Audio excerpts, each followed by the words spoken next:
Good morning, ladies and gentlemen. I am Viewpoints Editor-in-Chief Eric Pacheco, and I'd like to welcome you back to the podcast all about RCC sports. New name, same podcast. As I said, I'm Viewpoints Editor-in-Chief Eric Pacheco, and I'd like to welcome you to episode 2 of Down in the Dirty Riv. We will be having a special guest later on today, RCC head baseball coach Rudy Arguelles. But before we get to that, let's recap the recent happenings in RCC sports. Starting off with the women's track and field, who took home 6th place at their second home week this past Friday. Over on the men's side, the men's came out on top over several 4-year Division I programs, edging out UC San Diego and Cal Poly Pomona.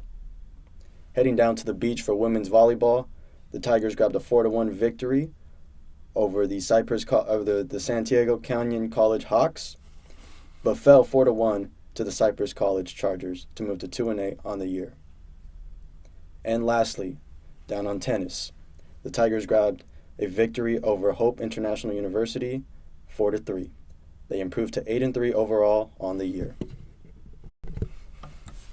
And joining us now, as I previously mentioned, RCC head baseball coach, good friend of mine, Rudy Arguelles. Eric, thank you for having me. This is awesome, Exposure. We'll take any exposure we can get. Great to have you, Coach. I want to jump into a bit of a text message exchange that we shared this past week. I needed some clarification on a story. I went to the right man asking about, hey, has RCC ever won the conference? I can't find this, I can't see it anywhere. And you informed me, no, RCC has never won the Orange Empire Conference. I don't mean to give you maybe bulletin board material here or anything, but, can you kind of just dive into that and maybe why this team might finally be the one? It goes back to the foundational days of when this program really was set forth and the culture kind of established, on the foundational days with Dennis Rogers when he came here in fall of '89, and again, it wasn't so much about winning the conference championship. Don't get me wrong, we would love to hold up the Orange Empire Conference, title and whatever trophy represents that. You know what I mean? It just means that you played well during that stretch of games. You competed well. Played the game properly, right? Played it the right way.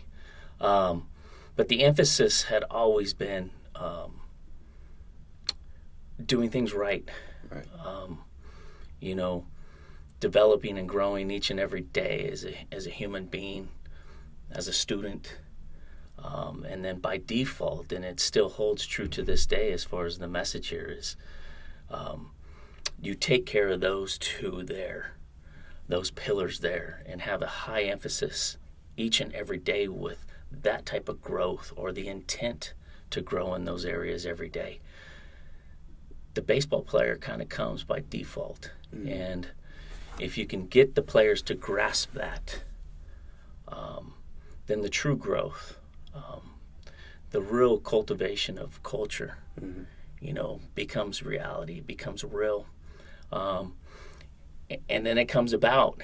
How I'm coming up with this answer, because it stems from that truly. Right.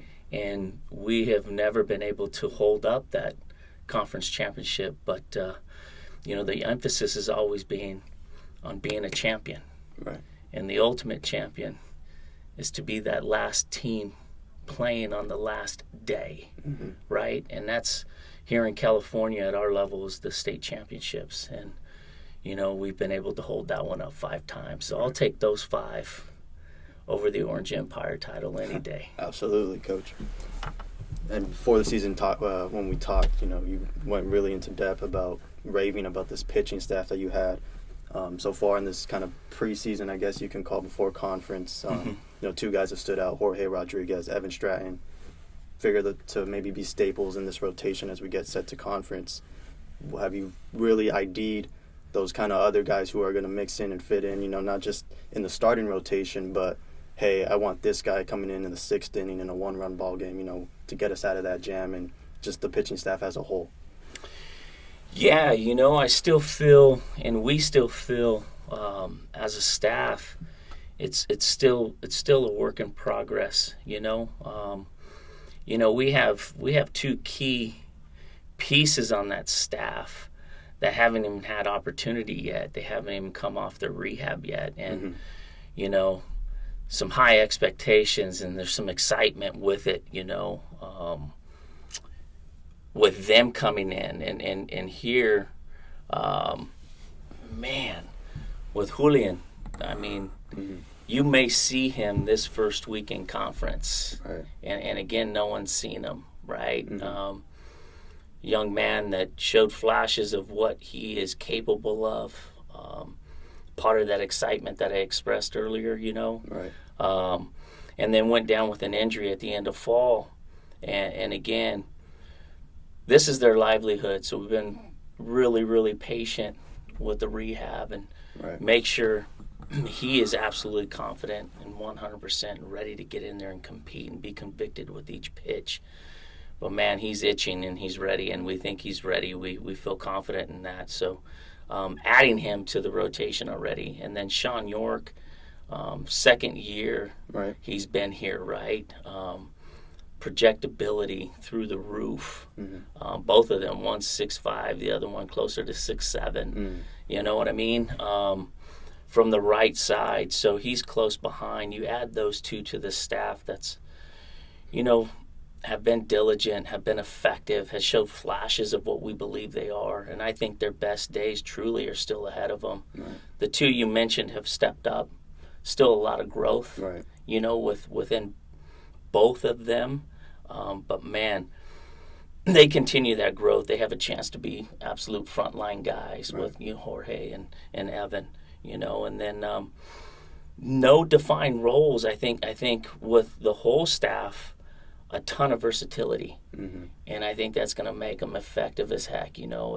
Especially with Dylan Escobar, and I can't speak more proudly than the growth of Eric Arguelles Right. has shown and displayed, the conviction, and man, what a difference from 1 year to the next. And again, you see that a lot with freshmen to sophomore years, or 1 year to the next, and again, it goes to the work that they put in, on the off season, during the season. It's continuous. We got a young man with Diego Martinez, youngest RCC player to ever put a uniform on in the history, right? 16 years old, was in fall semester before he even turned 17. I scratch my head at that. That's 1 year older than my daughter, who's a sophomore in high school right now. You know what I mean? Right. So the ups and downs, but the projectability, the excitement of what that staff possesses and what they can potentially bring to the table is we're still as excited as ever from the beginning. Right. Have you identified that guy who's going to get the ball game 1 tomorrow against Saddleback?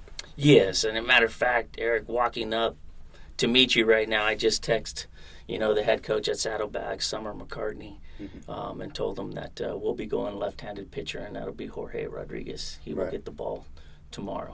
I'm glad you said that, because I wanted to focus on him real fast. I believe, he's out of Vista Marietta. I believe he was committed to go to Loyola Marymount this past, starting this season. They had a coaching turnover there. Felt like that wasn't the right fit for him anymore. How do you kind of deal with those guys maybe coming on late? They're thinking they're going to go D1. Some, things happen out of their control, and then they come over here. How do you deal with a player like Jorge? And I'm sure you've had many players throughout the years with similar cases like that. Yeah, I mean, not to be facetious or take a jab at LMU, because nothing but respect, for that staff and the program. Their loss, our gain. Right. To put it simply, and again, do we get a lot of bounce backs? And if you ask the perception outside of our culture, Right. those within Riverside City College and our baseball family and program. The perception out there from a lot is, you come in as a high school freshman directly into Riverside and not be a bounce back or get that experience at a 4-year, then bounce back. There's so much competition because they get so many bounce backs. Right. False. Mm-hmm. False. It's a false statement. Mm-hmm. We've made our history, our reputation on players that weren't highly recruited out of high school. Now, we've gotten bounce backs, and we are open. Right. We're open. But for whatever reason, we have not, been able to intrigue them, get them to look at us. And we've been options, but we've seemed to lose the option when it comes to those bounce backs. And, we've been successful with getting the guys that have had the less or not as much attention on them on the recruiting side, and they've been able to come in here and excel in this environment and this culture, grow and develop and become competitive ball players, and opened up opportunities at the next levels and extend careers. Right. And I truly mean careers. I mean, look at the wall in right field. Yep. We've surpassed 30 guys that have made it to the big leagues. Need some updates as well. That's right. You got 3 more going on there this week. Mm-hmm. And then you guys play in the Orange Empire Conference. I'm pretty sure that stands for Orange County Inland Empire, but correct me if I'm wrong, Riverside's really the only true Inland Empire team in that conference. So you're competing with all these other schools, out in the OC area. How is Riverside able to bring in, these players, drag them from over, to compete with all those Orange County teams and, get them to come here to Riverside City College? Yeah, it's true. We're the only team outside of Orange County in our conference, right? The crazy thing is we are one of the 4 original members of the conference, right. As crazy as that is, right? But we are still the only outside member outside of Orange County. And again, it's a testament to doing your due diligence on the recruitment aspect of things, right? Going out, and staff going out and doing their job and identifying and convincing those players, especially in our surrounding area, taking care of our backyard, right. And convincing them and letting them know that is an option, There's a place for everybody. Right. I think our approach is pretty transparent and upfront when it comes to the recruiting aspect. We don't fluff things. We want guys that are willing and wanting to be different. They want to be unique. They're excelling, and they're committed to trying to, pursue that elite level, that championship caliber type of person and player. Right. And again, we've got to let the community in areas know that we're prevalent and we're present. Be able to identify those players and keep them home. Right. And I think we've done a really good job. And it says Riverside County and San Bernardino County and the 2 desert areas are our hotbeds. Right. And I think the reputation, is out there that if JC is an option, Riverside City College is absolutely going to be one of the most competitive options you can have and not have to travel. And you can stay home and be close to your area. Right. And you kind of touched on it there, kind of the Riverside City College way. I've talked to you about my brother who previously played for you for a short period of time this weekend. He said, hey, and I told him, hey, I'm going to have Rudy on my podcast this Monday. And he said, if you could, can you get this in there? He wanted me to share to you that he truly believes that you're one of the best coaches he's ever had in his life. And I say that, it's crazy to me saying that because he never really got a real chance to suit up for you. Obviously, he was only here for a short period of time, but what kind of impact do you try to have on these players? Even if they're here for a couple months, 2 years, what's that kind of message that you're trying to convey to them to, to help them grow as people, as players? Getting soft as I get older because, hearing that, because again, in your brother's personal experience, well, first of all, what a quality human being, right? Right. And again, you share the same blood, and I'm seeing the same traits, right, as a human being. And that's the most important aspect, I think. Man, I hit it as far as like what we try to express to these players and their families coming in. Like, hey, there is a place for everybody, but we're not one of those places, if that makes sense. Right. And it's not going to be easy, nor do we want it to be easy. Right. We want it to be as challenging as ever.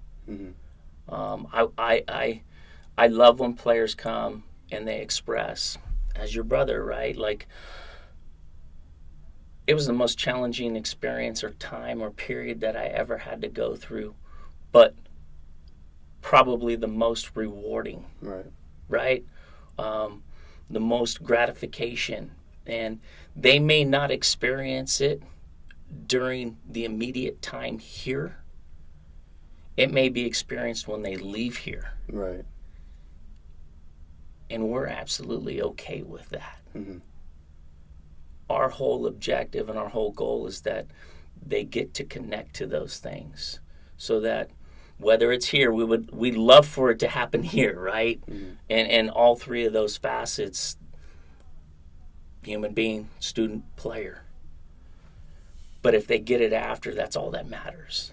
And sometimes it takes more time than others for some of those student athletes to figure it out. But once they figure it out, especially me, you see me, you've been around, right? Right. I'm going to challenge. I'm going to keep challenge. But once they understand that I am truly here for one reason, and that's to assist them with their growth and their development towards the road of success in everything and anything they decide to attach to, it's on. Right. It's on, right? It is on. And some of them, it's tough because they've never been challenged on a daily basis. They've never had expectations put on them every day. They've never had demands put on them every day. They've never had anybody be, critical with them. Constructive criticism. It's, a lot of them come from places where it's excuses all the time. And whether it be parents or their guardians or their other coaches or whatever, let's fluff it. It's okay. Let's, no. It's going to be honest. It's going to be transparent. And it doesn't mean that I'm here to derail you from success. I'm here to keep you on track. I'm here to try to do my very best to make sure you have the opportunity to be successful on anything and everything that you take on. That is it. And,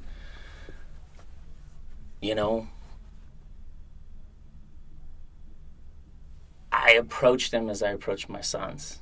I vowed. When I got put in this position, I vowed that was going to be the difference maker, that was going to be the separator, that was going to be my unique thing. And my colleagues, even my mentor, said I was crazy. You can't do it. And they might be right, because like I told you before, Eric, I used to have dark hair like yours. Right. It's like I could be Santa Claus if I grow this. It's all white. But I wouldn't change it for anything. I wouldn't change it for anything, because it's those comments that you just expressed from your brother, right? Like, he, as a player, how much playing time? Minimal. Minimal, right? But yet to come back and hear that, I'm going to get emotional again.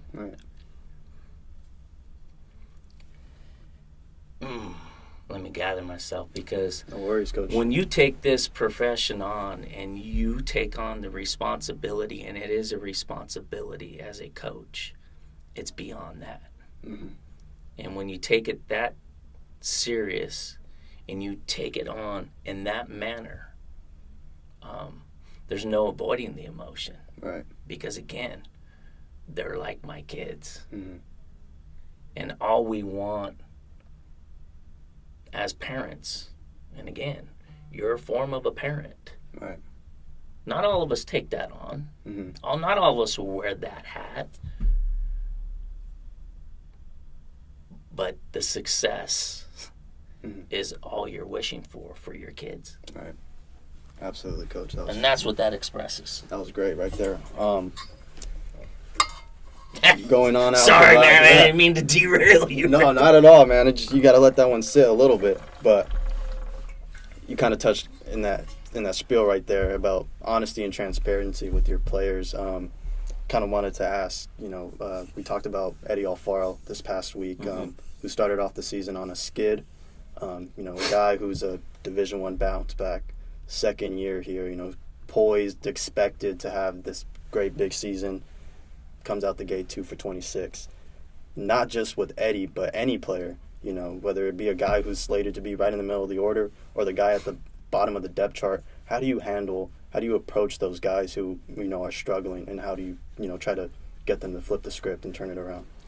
A lot of it, there's different elements that could come in that will, put a player in that position or have them experience those types of ruts. You know what I mean? And with Eddie, again, part of it is understanding his character, his makeup. Mm-hmm. He wants to take care of everybody. Right? And there's points in time where, and again, it's a great trait to possess, especially as a human being, right? The ability to be selfless, man. I mean, you wish everybody could attach and have a piece of that instilled in their character and makeup, right? It's valuable. And he has a lot of it. Mm-hmm. And with that, when players are like that sometimes, they lose sight sometimes or put too much pressure on themselves to perform. That's part of it with Eddie, right?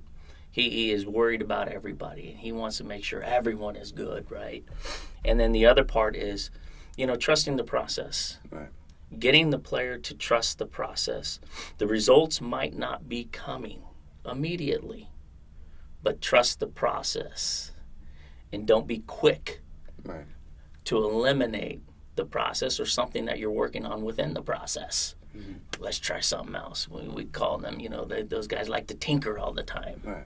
And it's really tough, to create consistency when you're in that state of mind, and you're always willing to bail on the training or the process.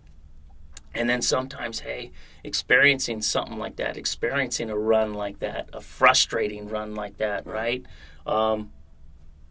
is the best thing for a player. Mm. And to be honest with you, I think it was the best thing for him. Mm. Because if you take a look, we just got done finishing a gauntlet of a run. We're going into the gauntlet of the Orange Empire here, but we just finished 7 games in 9 days. Right? We came out 5-2. Really wish we could have been 6-1. We got walked off, Monday. But again, 5-2. And that whole last week, you saw the confidence, you saw the calmness, you saw the change, you saw the quickness and the bat speed, you saw the identification, starting earlier with release point when he was in the box. You know what I mean? I want to say his on-base percentage was close to 600 all last week, over 4 games. Quality contact, percentage of quality contact was increased drastically. So, it looked like Eddie was Eddie again. It's, and that's exciting. Mm-hmm. That's exciting because for this team to be successful, we need Eddie to be Eddie. Right. Nothing more. Mm-hmm. Just be Eddie. Mm-hmm. And Coach, you kind of talked about it already again as well, with your mentors, but I kind of want to go into your background a little bit, how maybe that shaped you as a player, obviously before, as a coach, as a person, communications degree from the great Arizona State University. Baby. Go Devils. Go Devils, yes, sir. Played under Pat Murphy with the Milwaukee Brewers now. Played under the great Dennis Rogers when you're at your time here at RCC. So kind of how those mentors, those experiences, How have they shaped you into the, your coaching style and yourself as a person? Oh, man. I mean, all of them. I mean, still to this day, I'm 53 years old and still have the ability to reflect on lessons from everyone you mentioned and those that haven't been mentioned. I mean, I can go, man. I can go to my Little League guy, where Orlin Cavazos, Right. Chrono American Little League, you know what I mean? Teaching me about the importance of, sustained energy, and maybe not in those words, but he was talking about sustained energy and, willing to be different, right. From the dugout to your position to the dugout, secondary, and just hustle, just the fact of embracing the hustle aspect of things, right? And again, from that time and era, it was big because Pete Rose was one of the guys, Charlie Hustle, right? But Orlin Cavazos, I mean, at an early age, I learned that, getting into high school with Don Harris and Gary Parcell, and to this day, close friends with Gary Parcell, who's still the head coach at Norco High as we speak, right? Coming here and playing for Dennis, and it's, endless there. That's where I really, really grew, right? Like, just the importance of routine and being diligent, detail orientation to, the appearance where, today's day and age, you do that to the players. You bring that about clean shaven, tight cut, haircut, polish the shoes, right. They look at you like, what? But just things of that nature with Dennis and really just opening up and having a purpose each and every day, right? You come to work, there's a difference between putting work in, but having work with a purpose. Completely different. Right. I'm beyond grateful. I mean, obviously, opened it up. I got into the coaching world. He saw something in me as a player from the coaching world, even though I was still trying to play, and I didn't want to hear it from him, you know what I mean? Because player competitive mentality still going on, right? And then Murph, I mean, can't thank Murph enough for, giving me the opportunity to compete at the highest level from a collegiate aspect of things, you know what I mean? And what a fit, but what not a fit, right? Like, I talked about, Riverside being different, and we're unique, and we don't want to be a place for everybody, right? And that right there, my man, is exactly what Pat Murphy represented in Arizona State, and that was the culture and mentality that he wanted. And if you didn't possess mental toughness going in there, because he was going to challenge you each and every day, and if you had a chink in the mental makeup and you didn't have any toughness to go with it, you were going to wilt. And it was okay. It was going to be okay. Maybe hard to understand that then for some, you know what I mean? But I want to say, hey, for me, it brought the best out in me, man. Because I prided myself on the ability to compete. I prided myself on mental toughness. And it was like a challenge. Go ahead, let's go. You know what I mean? I'm never going to back down from a challenge. Started when I was young, and it's still true to this day. And I'm grateful for that time there at Arizona State, and for Pat to be able to do that for me, because I needed that. I didn't possess the pure skills and physical talents and abilities that everyone had. But I could compete with the best up in my mind and in my heart and in my soul. You know what I mean? So he did bring that out in me, and I'm grateful for it. And the opportunity to play there at that level, I truly believe was the only reason why the Angels were crazy enough to draft my old butt during that time and give me experience in the minor leagues, And again, I'm truly blessed and grateful to have all that time and experience. And I think that's truly part of my monster why of why I still love and enjoy doing this, and it's to give back to these young players, to get them to connect to some of those things. And I truly believe if they do, then the game's going to reward them, and they get to experience all those things that I've kind of expressed. Right. It's a driving force. Absolutely. And after that short stint that you had in the minor leagues with the Angels, you immediately come here to Riverside City College, join the coaching team with your mentor Dennis, and you've been here ever since. Never moved. You've been Riverside City College through and through. Kind of, you just talk about that. Why has Riverside been the only place you've ever been at?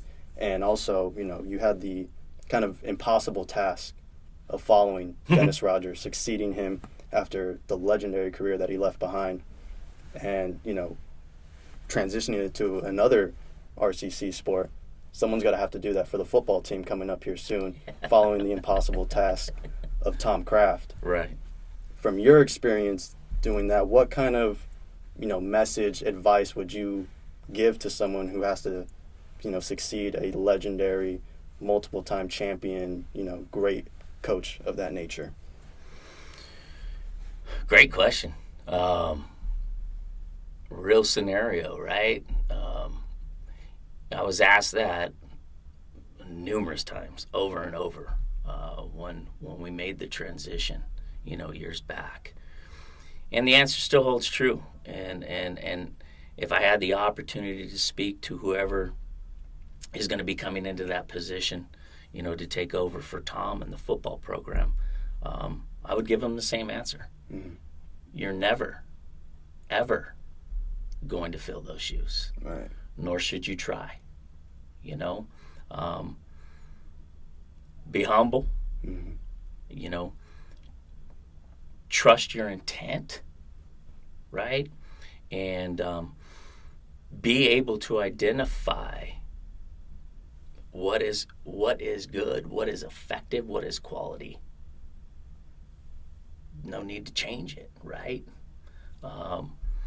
It was like with our program here and my time here, if it's not broke, why fix it? Right. Right? And again, I had the luxury of being here many a years, right? Like I was here for every state championship. I was here in 2008 when we went up there to try to go back-to-back from 2007 and win our fifth one there, and we fell short, right? So I've been here for it all, basically. So I've been a part of it. So it was probably a little bit easier for me to identify those things and be able to say, like, hey, if it's not broke, don't fix it. Right. But again, be you. Be you. There's a reason why you've been identified, right? It's just like players, there's a reason why you've been identified. There's a reason why we're recruiting you. Attach to that. Trust that, right? Same thing on the coaching side. There's a reason why you've been given the opportunity. You've been identified. Be able to trust that. But also be able to identify, like, hey, man, that's might not be my idea, but it's okay. It's effective and it works. I got no ego. Right. That's one of the things with the staff that we say and we live by in our philosophy and our belief and our approach, man. There's zero egos here. If you got an ego, there's no place for you here. There's zero egos, especially from a staff standpoint. Like, if you can get a player better, let's go. Right. Let's go. I don't care if you know more than I do. If you can bring things to the table that are going to allow that player to develop and grow and get better, let's go. And that's truly what we mean by no ego, right? Be yourself. And whoever's going to come in and take that position on, be yourself. Absolutely. Be yourself. You know what I mean? I think really we touched upon it. The only thing that I did different was, what a masterful mind Dennis possesses, right? Like, there's a reason why they called him Jedi. He'd call himself the Jedi, right? And again, a masterful, brilliant baseball mind, and he did a lot of magic, one-on-ones where no one around and 2 minutes, 5 minutes with the player. Mm-hmm. Really, really intrigue and get in that mind. And, he would say is the Jedi mind tricks, right. Going on, right? And allowing that to work. And beyond effective, right? For me, it's, I wear my emotions on my sleeve. Mm-hmm. I take on the responsibility, man. I'm going to treat you just like I treat my own flesh and blood, sons at home. Mm-hmm. There's no difference. And I still say during my time, that one difference and really when the culture changed is when my middle son, Ponce, played for us and was on that club. Because you can express those things, but do they truly know if they don't know what's going on at home or right. if they don't know your family members, right? Mm-hmm. And when he was here and they seen the interaction, the approach, the messages never changed. The messages were consistent. They saw, man, I'm here for you. There ain't no different. Mm-hmm. I really felt that year. That was the year the players in this culture really just went boom. Mm-hmm. It elevated.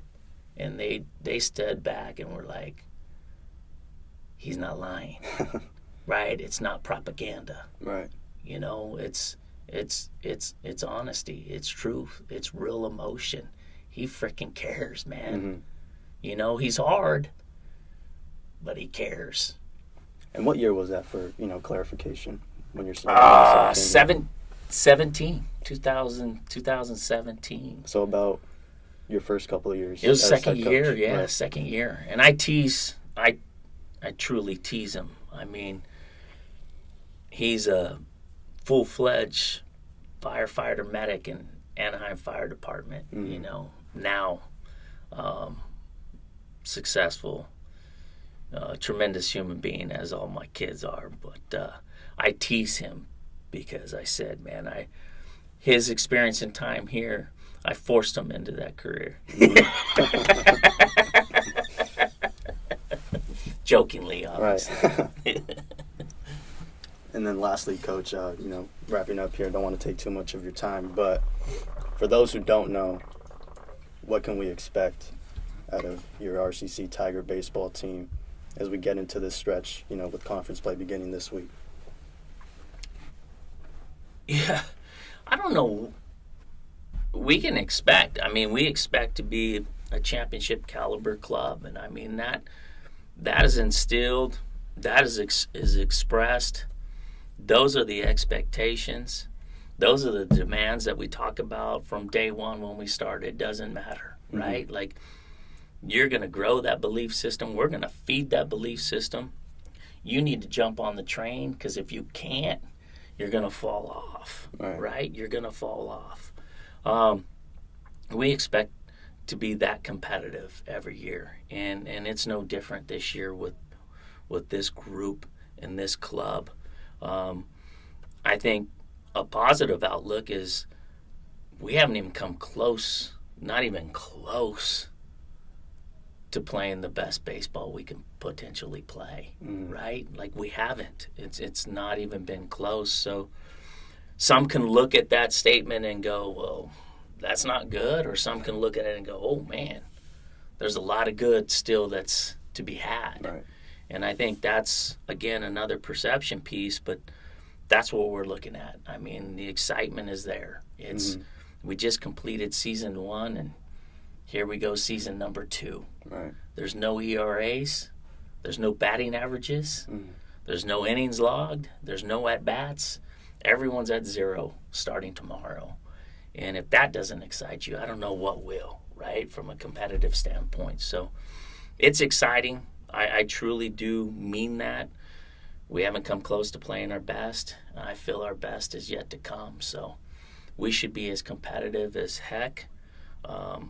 We're excited about taking on the gauntlet. Let's see where we land, and try to put ourselves in a quality position for season 3. Right.